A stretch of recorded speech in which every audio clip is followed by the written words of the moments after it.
स्वामी समर्थ. नमस्कार स्वामी भक्तांनो. स्वामी भक्तांचे अनुभव या यूट्यूब चॅनलवर तुम्हा सर्वांचे मनपूर्वक स्वागत आहे. आज मी तुम्हाला स्वामी सेवेकरी ताईंना आलेला अनुभव त्यांच्या शब्दात सांगणार आहे.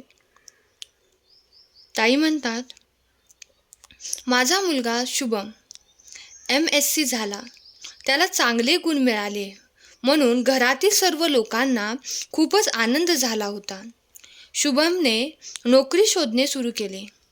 त्याने एम्प्लॉयमेंटमध्ये नोकरीसाठी नावही नोंदवले होते. शुभमला मिळालेले चांगले गुण होते, त्यामुळे त्याला लगेचच चांगली नोकरी मिळेल असे घरातील सर्वांना व शुभमलाही आत्मविश्वास होता. परंतु तसे काहीच घडले नाही.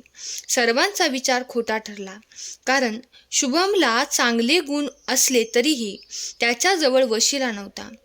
त्याचा कोणत्याही नातेवाईक मोठ्या उच्च पदावर कामाला नव्हता, म्हणूनच त्याला नोकरी मिळत नव्हती. नोकरीसाठी वणवण भटकणारा शुभम नाराज झाला होता. त्याच्या घरची परिस्थिती सर्वसाधारण असल्याने त्याला नोकरीची खूपच गरज होती आणि तो सतत त्याच विचारामध्ये राहत होता. चिंताग्रस्त होत होता. माझ्या शेजारी राहणाऱ्या ताईंनी मला स्वामी समर्थ व्रताचे उद्यापना दिवशी बोलावले होते.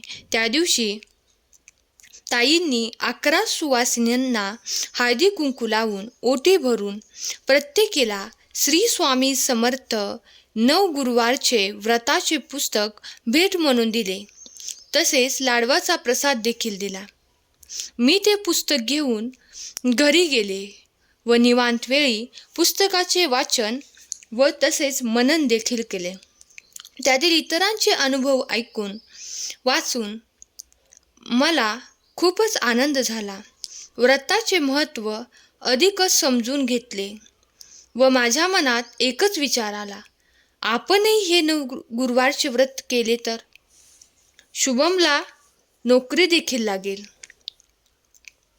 व सतत माझ्या मनात 9 गुरुवारचे व्रत करण्याचे विचार येऊ लागले व न राहून मी देखील 9 गुरुवारचे व्रत करावयास सुरुवात केली.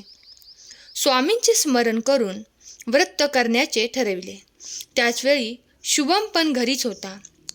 मला त्यालासुद्धा हे व्रत करण्यास सांगायचे होते, पण शुभम देखील माझ्या शब्दाबाहेर नाही व त्याने देखील लगेच हे व्रत करायला मोठ्या आनंदाने तयारी दाखवली.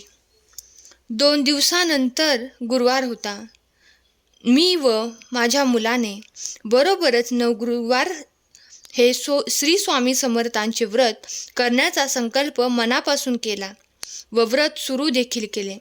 व्रताचा पहिला गुरुवार संपला. 3 दिवस निघून गेले आणि लगेचच सोमवारी एका कंपनीतून शुभमला मुलाखतीचे पत्र आले. शुभम मुलाखतीला गेला. त्या ठिकाणी त्यावेळी अनेक उमेदवार आलेले असूनही फक्त एकट्या शुभमची निवड झाली. त्याला कंपनीने लगेचच हजर करून घेतले. म्हणूनच शुभमने संपूर्ण 9 गुरुवारचे व्रत पूर्ण केले. 2च महिन्यात त्याला प्रमोशन मिळाले. अधिकार आणि पगारही वाढला. हे सर्व घडले स्वामींच्या कृपेमुळेच. श्री स्वामी समर्थ. स्वामी भक्त हो, तुम्हाला या ताईंना आलेला अनुभव कसा वाटला हे नक्की सांगा. श्री स्वामी समर्थ. धन्यवाद.